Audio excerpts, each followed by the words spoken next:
आज आपण शनी प्रदोष व्रताबद्दल जाणून घेणार आहोत. शनी प्रदोष व्रत भगवान शिव, माता पार्वती आणि शनिदेवाची पूजा करण्यासाठीचा दिवस आहे. असे मानले जाते की प्रदोष काळात भगवान शिव स्वयं शिवलिंगात प्रकट होतात आणि ह्यावेळी भगवान शंकराची पूजा केल्यास विशेष फलही प्राप्त होते. शनी प्रदोष व्रत केल्याने शनीशी संबंधित अशुभ संकट दूर होतात आणि शनिदेव शांत राहतात. शास्त्रानुसार शनी प्रदोष व्रत केल्यास व्यक्तीला दीर्घायुष्यासह सुख समृद्धी प्राप्त होते.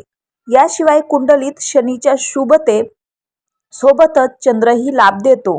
या दिवशी कोणीही शनिदेवाची पूजा पूर्ण भक्तिभावाने आणि मनापासून केल्यास त्याचे सर्व प्रकारचे संकट आणि कष्ट नक्कीच दूर होतात आणि शनिदेवाचा प्रकोप, शनी साडेसाती किंवा ढय्याचा प्रभावही कमी होतो. शनी प्रदोष व्रतात प्रदोष काळात आरती आणि पूजा केली जाते. संध्याकाळी जेव्हा सूर्यास्त होतो आणि रात्र येते तेव्हा त्या आक्रमणाला प्रदोष काल असे म्हणतात. साधारण प्रदोष व्रत पूजा संध्याकाळी 4:30 ते 7 दरम्यान केली जाते. या दिवशी ओम नमः शिवाय मंत्राचा जप करत महादेवाला जल अर्पित करावे आणि ओम शम शनेश्वराय नमः या मंत्राचा जप करणे देखील शुभ मानले गेले आहे. शनी प्रदोष व्रत कथा. शनी प्रदोष व्रताच्या पौराणिक कथेनुसार प्राचीन काळी एक मोठा व्यापारी होता.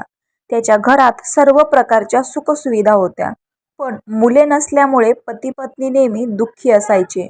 बराच विचारमंथन केल्यावर व्यापाऱ्याने आपले काम सेवकांकडे सोपवले आणि स्वतः पत्नीसह तीर्थयात्रेला निघून गेले.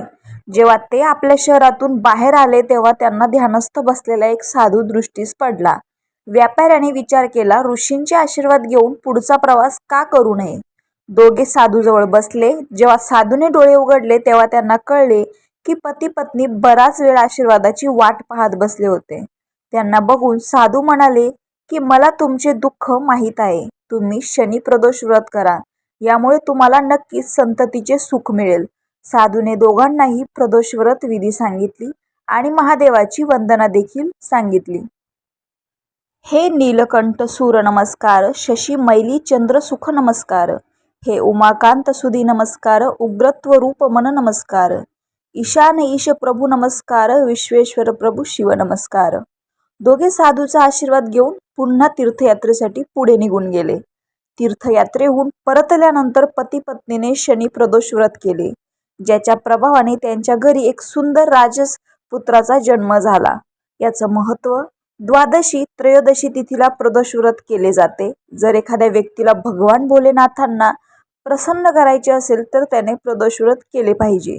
या व्रताचे पालन केल्याने शिव प्रसन्न होऊन भक्ताला सर्व प्रकारची सांसारिक सुख व पुत्रप्राप्तीचेही वरदान प्रदान होते. म्हणूनच या दिवशी पूर्ण भक्तिभावाने भगवान शंकराची पूजा केल्यास सर्व प्रकारची संकटे तर दूर होतातच आणि शनीचा प्रकोप तसेच साडेसाती किंवा ढय्याचा प्रभाव कमी होतो. प्रदोष व्रतात संध्याकाळी प्रदोष कालात आरती आणि पूजा केली जाते. या वेळेला प्रदोष काल म्हणतात. यासोबतच या दिवशी शनिदेवाचीही पूजा करावी. रामकृष्ण हरी.